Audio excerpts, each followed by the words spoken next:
ये मेरे पास इन्वेस्टमेंट होता है हमेशा पैरेलल टू एक्स एक्सिस, ये कंजम्पशन होता है।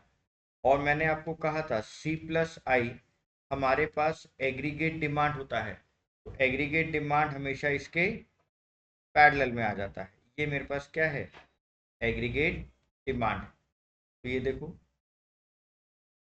अब देखो एग्रीगेट डिमांड कब start, from the origin, point below the origin, ये तो हो ही नहीं सकता, ओरिजिन से स्टार्ट नहीं हो रही, नन ऑफ दिस हो नहीं सकता, तो क्या होगा, from point above the origin, origin से हमेशा ऊपर से स्टार्ट होती है। तो एग्रीगेट डिमांड कब start, from point above the origin. Alright, आगे चलते हैं।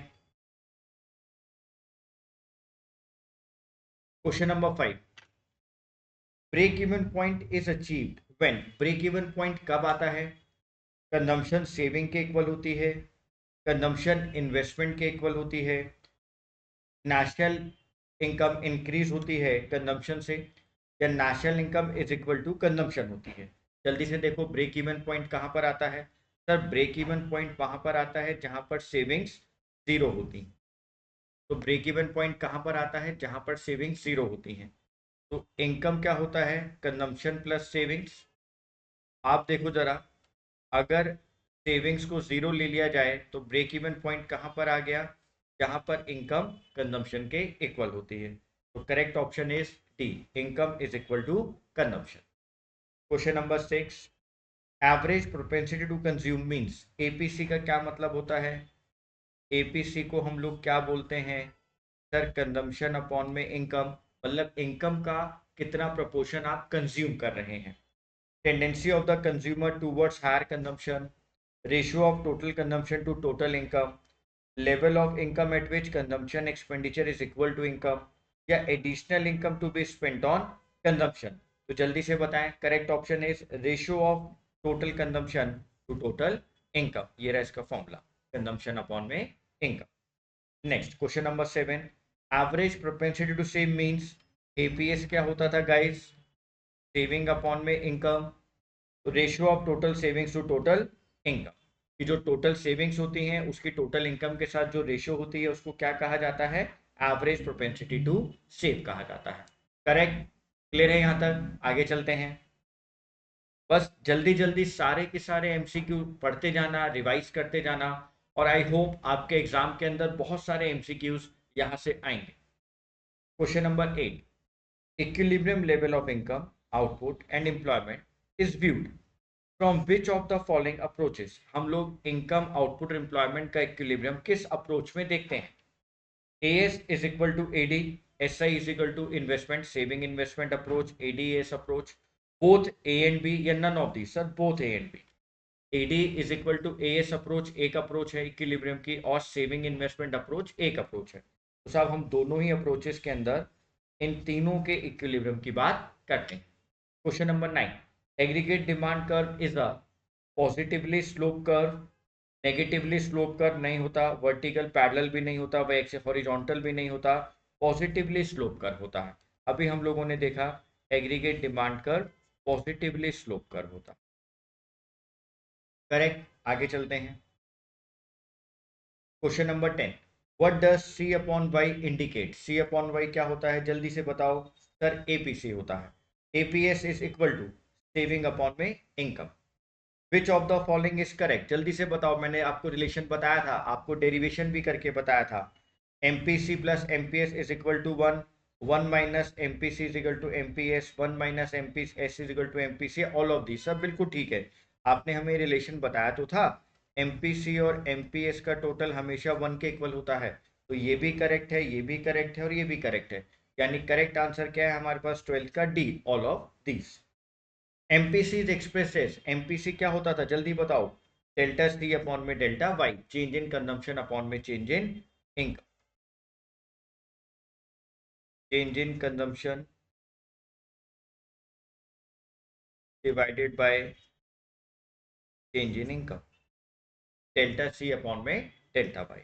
Next, MPS is express as marginal propensity to consume, marginal propensity to save, क्या बोलेंगे, डेल्टा एस अपॉन में डेल्टा वाई। तो एमपीसी क्या होता है गाइस? एमपीसी होता है डेल्टा सी अपॉन में डेल्टा वाई। एमपीएस क्या होता है? डेल्टा एस अपॉन में डेल्टा वाई। ये डेरिवेशन आपको एक बार याद करवा दूं, मैंने आपको कहा था Y is equal to consumption plus savings. अगर इनकम में चेंज आता है तो कंजम्पशन और सेविंग में भी चेंज आएगा गाइस। अगर मैं दोनों तरफ divide both sides by delta Y, अगर आप दोनों साइड्स को डेल्टा वाई से डिवाइड करें तो one is equal to M P C plus M P S, यानी एम पी सी और एम पी एस का टोटल किसके इक्वल आ गया? वन के equal. Next question number 15, in which situation A D and A S become equal? किस situation में दोनों इक्वल होते हैं? पढ़ के देखते हैं हमारे पास। Full employment level, beyond full employment level, less less than full employment, या all of this. Sir AD AS के इक्वल कब हो सकता है? Becomes equal full employment level पर भी हो सकता है, बियॉन्ड फुल एम्प्लॉयमेंट लेवल पर भी हो सकता है, sir less than full employment level पर भी हो सकता है, और ऑल ऑफ दीज तीनों कंडीशन में हो सकता है। वो तो सिचुएशन देखो, एडी एएस तो कहीं पर भी इक्वल आ सकता है, वो तो डिपेंड करेगा इकोनॉमी के अंदर सिचुएशन एम्प्लॉयमेंट की क्या चल रही है। ठीक है, तो हमारे पास करेक्ट आंसर क्या है? All of these. APC plus APS हमेशा वन के इक्वल होता है। मल्टीप्लायर की वैल्यू क्या होती है? जल्दी से बताओ, मल्टीप्लायर की वैल्यू क्या होती है? के इज इक्वल टू, एक तो होता है one upon M P S, एक फॉर्मूला था, और दूसरा फॉर्मूला क्या था? डेल्टा वाई अपॉन में delta I. Delta Y upon में डेल्टा आई, तो correct answer is B. If M P C is equal to 0.25 then M P S will be, one में से माइनस कर लो, 1 minus 0.25 is equal to 0.75। Next, multiplier को delta I से multiply करेंगे तो क्या आएगा मेरे पास? बेटा अभी तो आपने देखा k is equal to delta Y upon में डेल्टा आई, अगर आप इसको मल्टीप्लाई करेंगे तो आप कहाँ पहुंच जाएंगे? डेल्टा वाई पर पहुंच जाएंगे, तो करेक्ट आंसर इज टी। तो 19 का करेक्ट आंसर क्या आ गया? टी। Next question number 20, if the value of MPC 0.9 find the value of multiplier. अब ये देखो, मल्टीप्लायर होता है one upon M P S, या हम बोल सकते हैं one upon one minus M P C.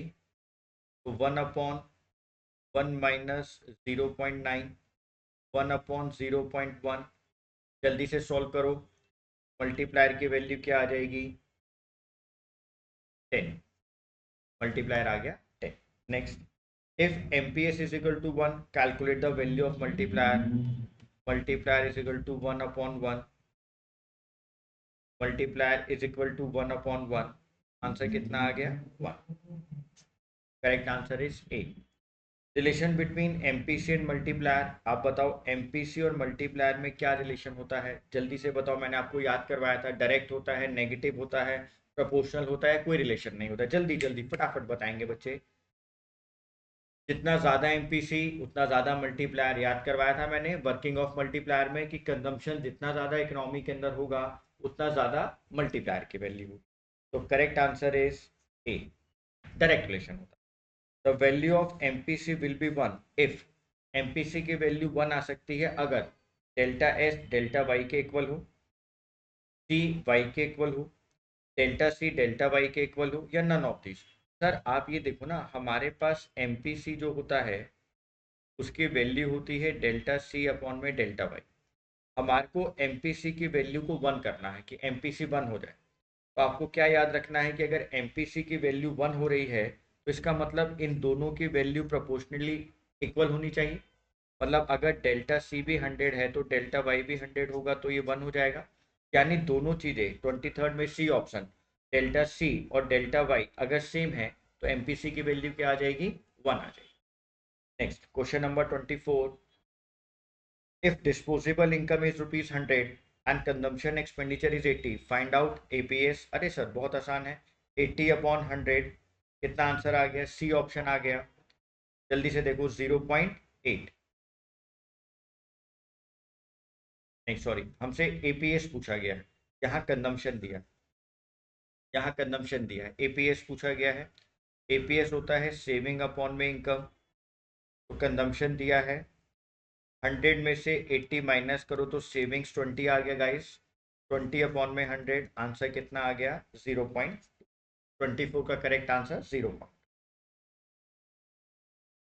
If MPS is 1, how much the value of MPC? 0, क्योंकि अभी हमने तो पढ़ा एमपीसी और एमपीएस किसके इक्वल होता है?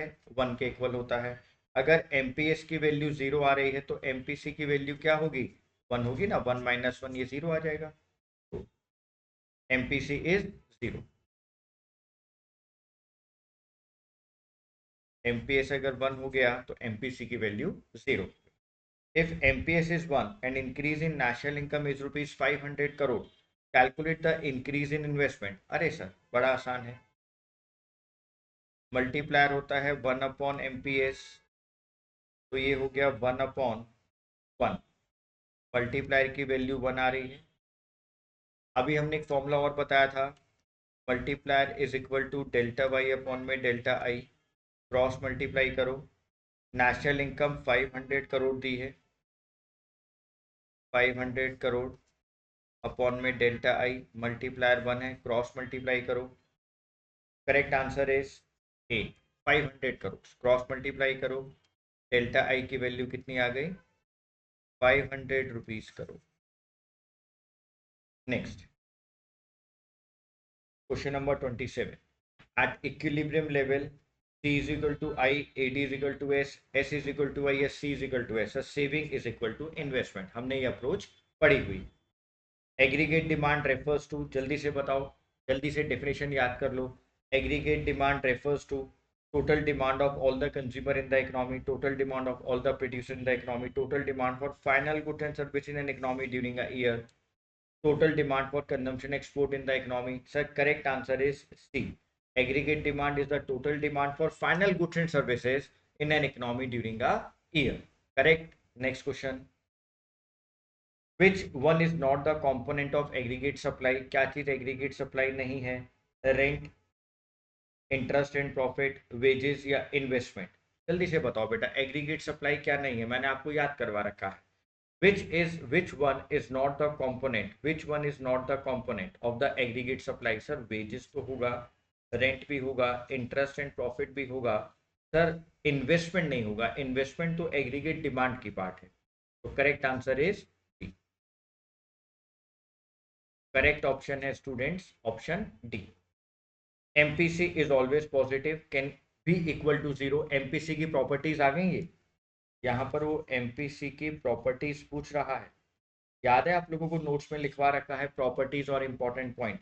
MPC is equal to, is always positive, can be equal to 0, can also be negative, कभी नहीं, कैन बी ग्रेटर देन 1, हमेशा पॉजिटिव होगा. MPC is always positive. The size of the multiplier varies. Size क्या होता है multiplier का? जल्दी से बताओ. Directly with the size of MPC, inversely with the size of MPC, नहीं ये नहीं हो सकता. प्रोपोर्शनेटली नहीं हो सकता, नहीं हो सकता. यानी directly with the size of the MPC. अभी हमने ऊपर क्वेश्चन पढ़ा था, डायरेक्ट रिलेशन होता है. Next question number 32. Propensity to consume means, propensity to consume का मतलब क्या होता है? कि हमने अपने इनकम का कितना प्रोपोर्शन कंज्यूम कर लिया है. तो correct answer is ratio of consumption to income. Ratio of consumption to income. Correct students. तो गाइस आप लोग इन एमसीक्यूज को पढ़ते जाएं. शॉर्ट शॉर्ट वीडियोस में आपके लिए बना रहा हूं, आप इनको पढ़कर जाएं और आप देखिएगा जब आप अपना बोर्ड का एग्जाम देंगे तो आपको वहां पर यहां से कितने क्वेश्चंस मिलते हैं. Question number 33. MPC being equal to 0.5, what will be the delta C if income increase by ₹100? अगर MPC की वैल्यू 0.5 है और डेल्टा C आपको कैलकुलेट करना है अगर इनकम इंक्रीज हो रही है 100 करोड़ से. चलो जल्दी से इसको कैलकुलेट करके देखो. मल्टीप्लायर क्या होता है? 1/MPS, 1/0.5. ये वैल्यू आ गई आपके पास 2.